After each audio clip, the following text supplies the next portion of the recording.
네, 여러분 안녕하십니까. 9월 25일 금요일입니다. 오늘 벌써 뭐 시내는 지금 한가합니다. 차 소리도 거의 끊어졌고요. 내일부터 휴식입니다. 토, 일, 월, 화까지 나흘 동안 또 뭐 기업에 따라서는 아주 뭐 길게 쉬는 곳도 있다고 합니다. 아주 김포공항, 뭐 인천공항은 아주 뭐 미어 터진다고 합니다. 모두 다 이 뭐 명절이라기보다는 뭐 휴가 같은 그런 분위기로 많이 바뀌고 있습니다. 명절이라기보다는 휴가 같은 분위기로 바뀌는 이유는 정규제 칼럼에서 나중에 얘기 드리겠습니다만은 소위 복지 국가가 강화될수록 가족 관계는 무너집니다. 가정의 가치는 무너집니다. 국가가 가정과 가족의 가치를 국유화했다라고 얘기하는 상황이 벌어지면서 가족은 원자화됩니다. 국가의 속에서 말하자면 플라톤의 국가 비슷한 그런 관계가 되면서 부모와 자식 간에 또 형제들 간에 유대들이 눈에 보이게 보이지 않게 끊어져 나가는 것이고 소위 복지국가들의 모습입니다. 정규제 칼럼에서 나중에 얘기를 좀 드리도록 하겠습니다. 추석 기간 중에 뭐 여러분께 부탁드릴 것은 가족관계를 돈독히 하십사. 두 번째로 부탁드릴 것은 정규제 뉴스 결제를 좀 많이 온 가족들이 좀 다 해주십사 하는 것도 부탁을 드리도록 하겠습니다. 오늘의 주제 들어가 보시겠습니다.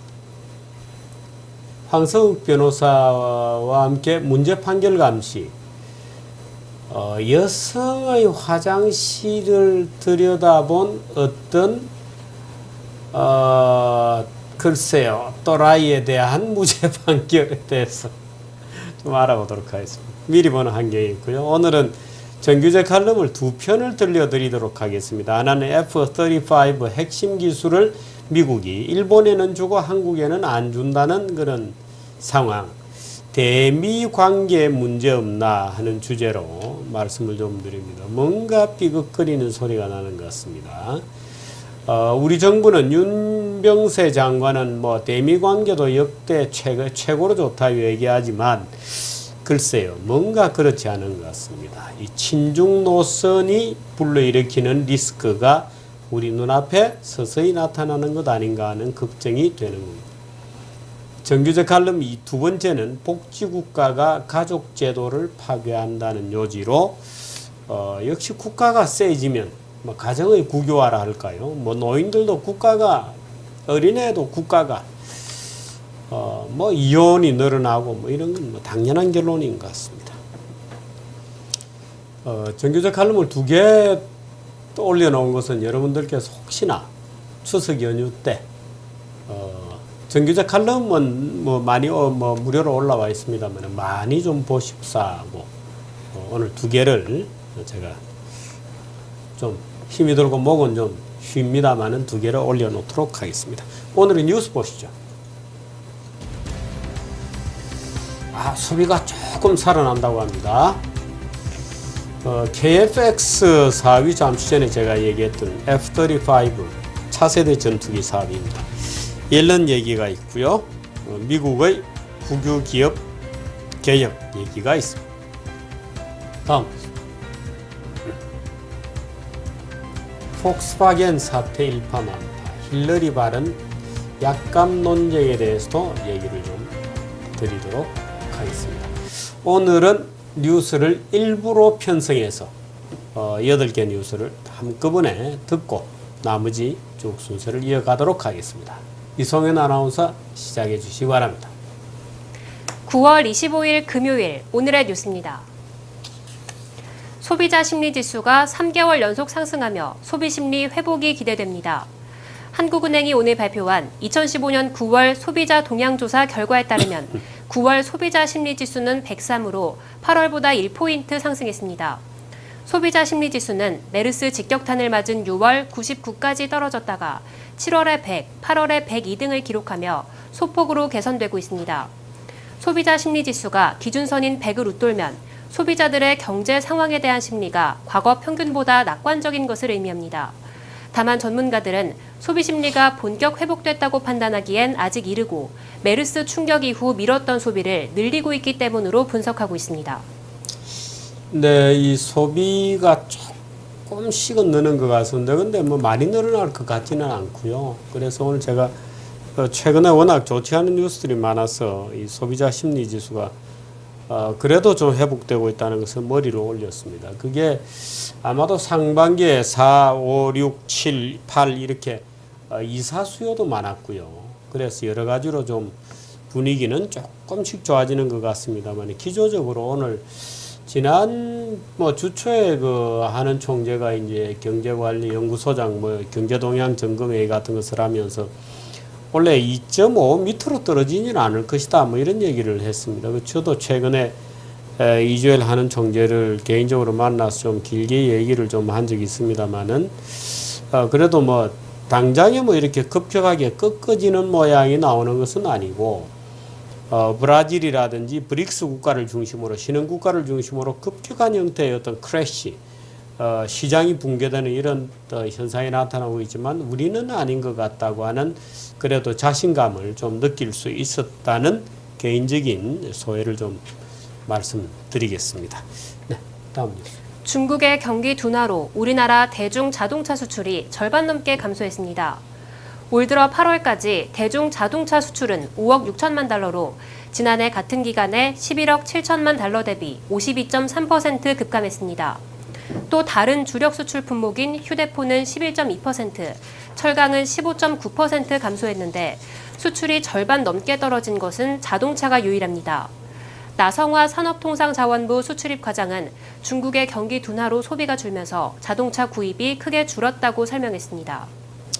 네, 아마 이 독일차, 폴크스바겐, BMW 이 소동이 나면서 글쎄 세계 자동차 시장 전체가 휘청휘청하고 있습니다. 어떻게 될지 모르겠습니다.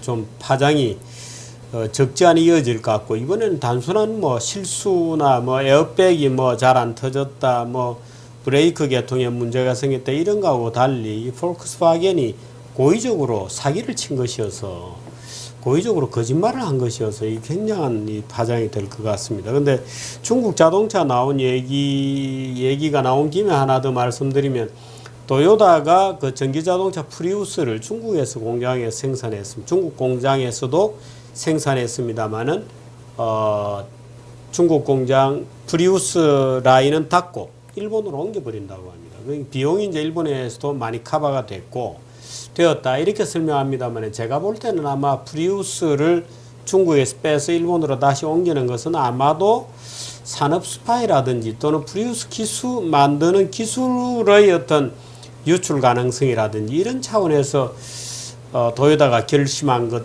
일본으로 다시 전면 철수한 것 아닌가 하는 그런 느낌도 약간 듭니다. 우리 기업들도 조심하셔야 될 것 같다는 얘기입니다. 네, 다음. 18조 원의 예산이 투입된 한국형 전투기 KF-X 개발 사업이 미국의 기술 이전 거부로 차질이 불가피한 가운데 청와대가 사업 전반에 대한 사실관계 조사에 착수했습니다. 민경욱 청와대 대변인은 오늘 기자들과 만나 민정수석실에서 KF-X 사업 부실 의혹에 대한 사실관계를 확인하고 있다고 말했습니다. 논란의 핵심은 국산 전투기 개발에 필수적인 4개 핵심 기술 이전이 불가능한 것을 알고도 방위사업청이 계약을 추진했는지 여부입니다. 청와대 조사 결과 KF-X 사업의 부실 혐의가 드러날 경우 군 검찰이나 검찰 고발 등을 통해 사정당국의 본격적인 수사가 이뤄질 전망입니다. 네, 이 4개 기술은 나중에 제가 좀 자세히 말씀드리겠습니다만은 일본에는 줍니다. 일본은 지금 이 라이센싱 생산을 전부 주고, 물론 가격은 우리하고는 다르다고 합니다만은 또 뭐라 그러냐, 정비창도 일본에 주는 것 같습니다. 그래서 이게 이제 안보법제 통과 이런 문제하고도 관련이 있고, 벌써 이제 미국이 조금 일본과 한국을 달리 취급하고 있다는 점은 분명한 것 같아서, 대미 외교 때문에 그런 거냐, 소위 박근혜 대통령의 친중 외교 때문에 그런 것인가 하는 약간의 일말의 의심 같은 것도 없지 않아 있는 것 같아서 우리들이 신경을 곤두세울 수밖에 없는 그런 상황이 되고 있습니다. 네, 다음 뉴스요. 제닛 옐런 미 중앙은행 의장은 연내 금리 인상을 주장하고 있지만 시장에서는 이를 못 믿겠다는 반응입니다. 옐런 의장은 현지 시간 24일 매사추세츠대 강연에서 미국 경제가 튼튼한 것으로 나타났다며 연내부터는 금리 인상을 할 수 있을 것으로 기대한다고 말했습니다. 그러나 월스트리트 저널은 옐런이 아직 금리 인상을 얘기하지만 월가 투자자 중 35%만이 연내 금리 인상에 베팅하고 있다고 보도했습니다. 워싱턴 포스트는 미 중앙은행은 2012년부터 수차례 금리 인상 시기와 조건을 바꾸면서 인상을 늦춰왔다며 내년으로 미루더라도 전혀 놀랄 일이 아니라고 전했습니다. 네, 참 올릴 수도 없고 내릴 수도 없고 옐런이 워낙 지난번에는 이 포퓰리즘적 압력을 받았습니다. 그래서 아마 전 세계 그 중앙은행에서는 옐런의 리더십에 대해서도 상당히 좀 놀라는 것 같은 그런 반응을 보였다고 하는 것을 좀 약간 간접적이나마 좀 전해 들은 것 같습니다. 네, 다음 뉴스. 중국 정부가 국유기업 혼합소유제 발전에 대한 의견을 오늘 발표했습니다. 최근 발표한 국유기업 개혁에 관한 지도 의견에 이어 혼합소유제 개혁에 대해 별도의 의견을 추가한 것입니다. 중국 국무원은 중앙 국유기업과 지방 국유기업에 대해 서로 다른 방식으로 혼합소유제 개혁을 추진하고 국가 전략산업과 비전략산업에 대해서도 서로 다른 방식을 적용하겠다고 발표했습니다. 또 민영 등 비공유제 자본과 외국계 자본도 국유기업 혼합소유제 개혁에 참여할 수 있도록 독려하겠다고 밝혔습니다. 네, 이 혼합소유제라는 것은 그 정부도 주식을 가지고 있고 그 정부 국영기업인데 민간도 좀 출자를 하도록 하겠다는 정도의 겁니다. 그 중국 국유기업은 몇 갈래가 있는데요. 하나는 이제 이런 식으로 완전히 이제 민영화하는 기업도 있고 또 일부는 이제 민간의 자본 참여를 허용하는 것도 있고 사실은 근본적으로는 주요 중후장대 산업에 있어서 통합입니다. M&A입니다. 그래서 초거대 기업을 만들어서 세계적인 말하자면 시장의 지배력을 키우겠다는 그런 것이어서 우리로 볼 때는 우리 기업들은 예를 들어 조선이다. 조선이 중국에 3,000개 회사가 있다가 그게 300개, 200개로 줄인다. 이렇게 되어 있는 식이거든요. 그 200개를 다시 10개로 줄인다. 이런 식입니다. 그러니까 만일에 이 국유기업의 계획이 다 끝나고 났을 경우에 중국의 중후장대 산업의 경쟁력이라고 하는 것은 놀라운 어떤 파워를 갖게 될 수도 있습니다. 그래서 우리가 이제 신경을 곤두세우는 건데 오늘 나와 있는 뉴스는 일단 혼합 소유제다고 하는 거기에 초점을 맞춰 있고요.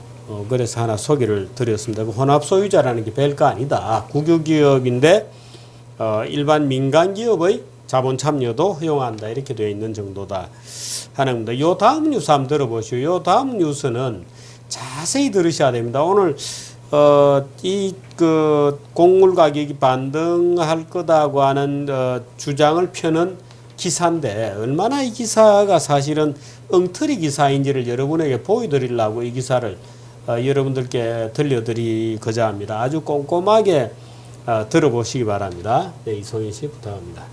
파이낸셜 타임스가 재미있는 환경 뉴스 하나를 보도했습니다. 이상 기후 현상인 엘니뇨가 아쉽게도 찾아오지 않아 내년 라니냐를 기대하게 됐다는 소식입니다. 슈퍼 엘니뇨가 발생하면 동남아에는 극심한 가뭄이, 남미에는 홍수가 일어나며 원자재 가격이 상승합니다. 그런데 올해는 엘니뇨 효과가 크지 않아서 내년 라니냐를 통해 원자재 가격 상승을 기대한다는 보도입니다. 엘니뇨 이후에는 높은 확률로 라니냐가 발생하는데 슈퍼 라니냐가 오면 옥수수, 대두 등의 농산물 강세 가능성이 예상된다고 파이낸셜 타임스는 전했습니다. 네, 이 파이낸셜 타임스는 약간 글쎄요, 중도 좌파적인 그런 스탠스를 많이 가지고 있습니다. 전혀 그런 표시가 안 날 때도 있습니다만 최근 들어서는 그런 표시를 많이 내고 있습니다. 그런데 지금 이 보도 내용이 올해 원래 그 예상키로는 이상기후인 엘니뇨가 나타나서 동남아에는 극심한 가뭄이 있고 남해에는 홍수가 일어나면서 그러니까 말하자면 대두라든지 옥수수라든지 이런 원 농산물 가격이 급등할 것으로 예상했는데 유감스럽게도 글쎄요, 그게 유감스러운 일인가요? 엘니뇨 현상이 별로 나타나지 않아서 이 농산물 가격이 안정되었다. 1차 상품 가격이 안정되었다. 내년에는 라니냐가 크게 나오지 않겠는가. 라니냐가 발생하면 옥수수, 대두 등의 농산물이 오를 것으로 예상된다. 이렇게 글쎄요. 파이낸셜 타임즈 환경 담당 기자가 굉장히 섭섭했던 모양이죠. 올해 엘니뇨가 터져서 막 농산물이 오르고 이래야 기사 재밌게 쓸 수 있는데 아마 글쎄요. 별 이상기후가 없었다는 얘기인데 없어서 섭섭해서 아마 이런 기사를 쓰는 것 같습니다.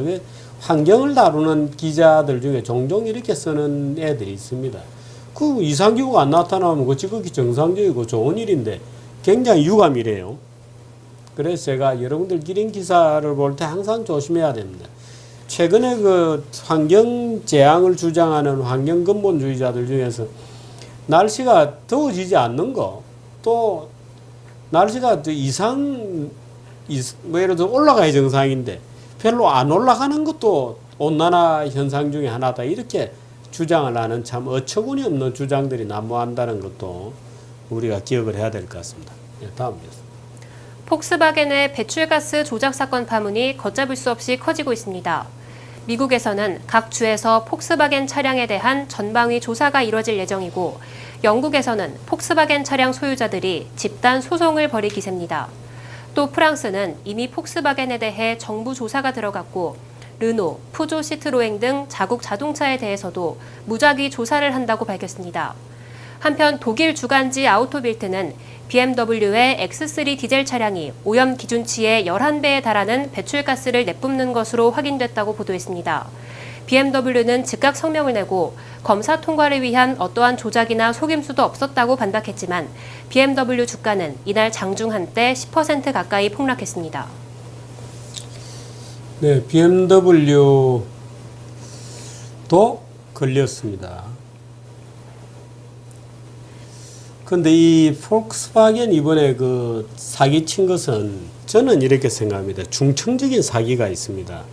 폭스바겐이 걸린 것은 말하자면 기계 소프트웨어를 조작해 가지고 검사를 받을 때 제자리에 서서 바퀴만 돌아가면서 검사를 받고 있을 때에는 배기가스가 적은 것처럼 말하자면 출력을 줄여서 쭉 조절을 해서 배기가스를 적게 하고 실제로 달릴 때는 이제 검사가 아니니까 그때는 배기가스가 펑펑 35배나 나왔다는 겁니다. 그게 첫째 사기고요. 진짜 사기는 그 전 단계라고 저는 봅니다. 디젤 차는 CO2가 가솔린 차보다 적으므로 그래서 환경적이다, 친환경 클린카다고 하는 게 사기였다는 겁니다. 무슨 소리냐? 이산화탄소만 약간 적은 거지 배기가스 자체는 원래 많은 겁니다. 가솔린보다 오히려 전체로 보면 친환경차가 아니다. 근데 친환경차인 것처럼 만들었다. 그 다음 단계에서는 조작인 거네. 그 다음에 이제 그게 큰 거고, 사기고.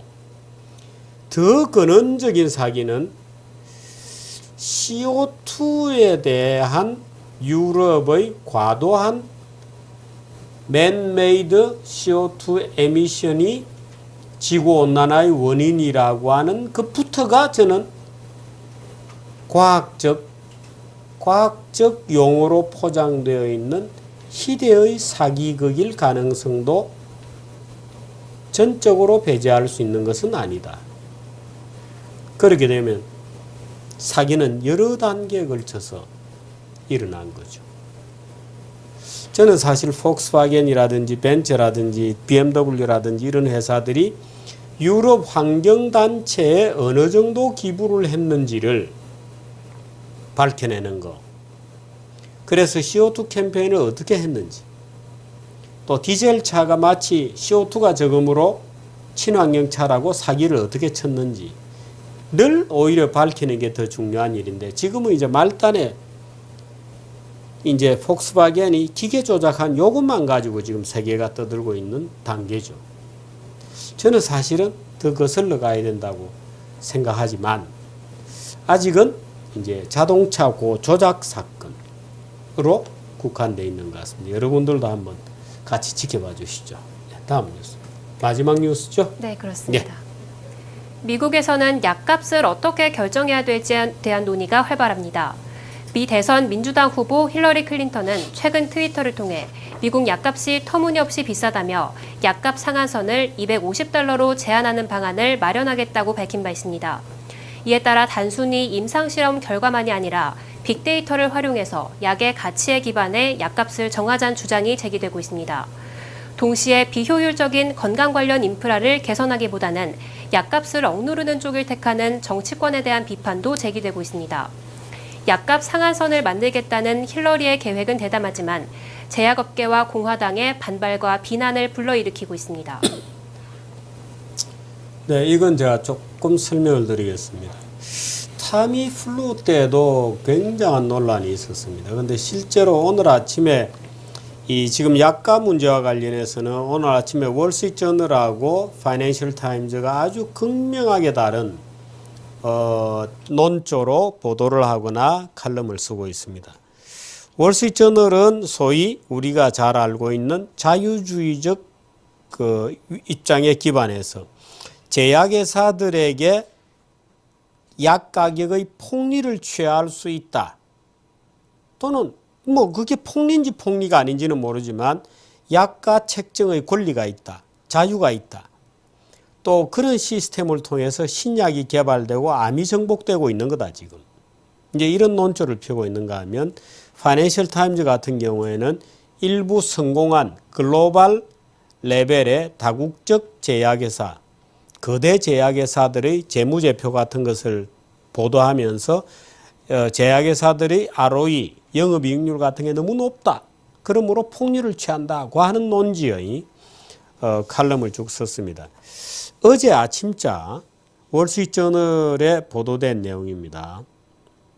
1년 전 C형 간염치료제 솔발디의 높은 가격 때문에 제약회사에 대한 공격이 시작되었다. 클린턴까지 가세했다. 클린턴과 샌더스는 특허 기간이 단축되고 어쩌고 저쩌고 하면서 가격 협상을 통한 가격 책정법을 제안하고 있다. R&D 한도도 설정해야 한다고 밝혔는데 미국 R&D 비용 중 제약회사가 5분의 1을 쓰는데 기업들이 제약회사가 R&D를 쓸 수 있는 한도도 정해버리자. 그러면 약값이 안 비싸질 거 아니냐. 이제 이런. 여러분 어떻게 생각하세요? R&D를 하지 마라라는 거와 마찬가지죠. R&D를 한도를 제약하자. 그럼 지금 이제 암 같은 것이 이제 하나만 만들면 이제 그야말로 떼부자가 될 수 있고 아마 지금도 당뇨나 고혈압을 고칠 수 있는 약, 치료제, 컨트롤할 수 있는 약 말고 고칠 수 있는 약을 발견하면 아마 빌 게이츠보다 몇 배 부자가 될 겁니다. 근데 그랬을 경우에 그럼 그 약을 미친 듯이 R&D를 해야 될 텐데 하지 말라고 해야 되나? 하여튼 그런 내용입니다. 그런 내용인데 쭉 이제 해서 800개 암약들 중에 4분의 3 이상이 각기 다른 종량에 맞게 발명되었다. 이러한 약들은 당연히 비싸지게 되어 있다. 미국인 환자 중에 3분의 2 이상이 암이 생긴 이후에도 암 발병 5년 이후에도 지금 3분의 2 이상이 살고 있다. 1990년만 하더라도 이 비율은 50%에 불과했다. 암조차도 극복되고 있다. 이것이 왜 극복되고 있느냐? 그 제약회사들의 R&D 이런 거라는 거죠. 그 지금 섣부르게 잘못 달라들면 그야말로 질병의 제약회사 이익을 컨트롤하거나 R&D 예산을 더 못 쓰게 하거나 하게 되면 그럼 죽는 사람은 어떡하냐? 또 타미플루 같은 경우는 어떡하냐? 어떡하란 말이에요? 그 질병도 없는데 열심히 개발해 놓았다가 병이 터져서 막 팔으려고 하는데 야, 약값이 비싸다 깎아라 이렇게 되면 어떻게 하느냐? 뭐 이제 이런 논리로 쭉 쓰고 있습니다. 그래서 제가 말씀드리려고 좀 뽑아 놓았는데 어제 얘기를 못 드리고 오늘 얘기를 드리는 거죠. 지금 CNN에서는 뭐 노스코리아에 관련된 기사가 나와 있습니다. DMZ 얼마 전에 비무장지대에서 있었던 그 사건과 관련해서 We didn't do it and we didn't apologize 뭐 이런 걸 쓰고 있습니다. 그 뭐 북한 측이 이렇게 설명하고 있다는 겁니다. 우리는 도발하지 않았다. 그리고 우리는 사과한 적도 없다. 뭐 이런 거. 큰 제목은 이렇게 되어 있습니다. 뭐 이제 특별 대담을 한 거고요. North Korea on DMZ tension에 대해서 We are sorry but not guilty. 뭐 그대로죠. 뭐. 유감스럽게 생각한다거나 우리가 저지른 건 아니다. 뭐 이런 요지로 지금 기사가 떠 있고요. 국제뉴스 오늘 톱들은 대개 역시 그 하지 사우디에서 생긴 그 참사가 도대체 어떻게 해서 그렇게 많은 사람이 죽게 되었냐. 무슨 뭐 글쎄요. 저도 그 미스테리입니다. 그 길에서 평평한 길이었거든요. 근데 어떻게 해서 그렇게 많은 사람이 죽게 되었는지 참 미스테리 중에 하나입니다. 광고 보시고 재판 감시로 넘어가도록 하겠습니다. 왜들 쳐다보지? 2, 뭐 묻었나? 3, 기분 나쁘지 않은데? 4, 예쁜 게 다는 아니지. 5. 이건 노트만 되는 거야. 1, 샀고 2, 카드 어딨지? 3, 집에 놓고 왔나? 4, 그럼 삼성페이로 샥 5. 땡큐 노트 Samsung Galaxy Note 5.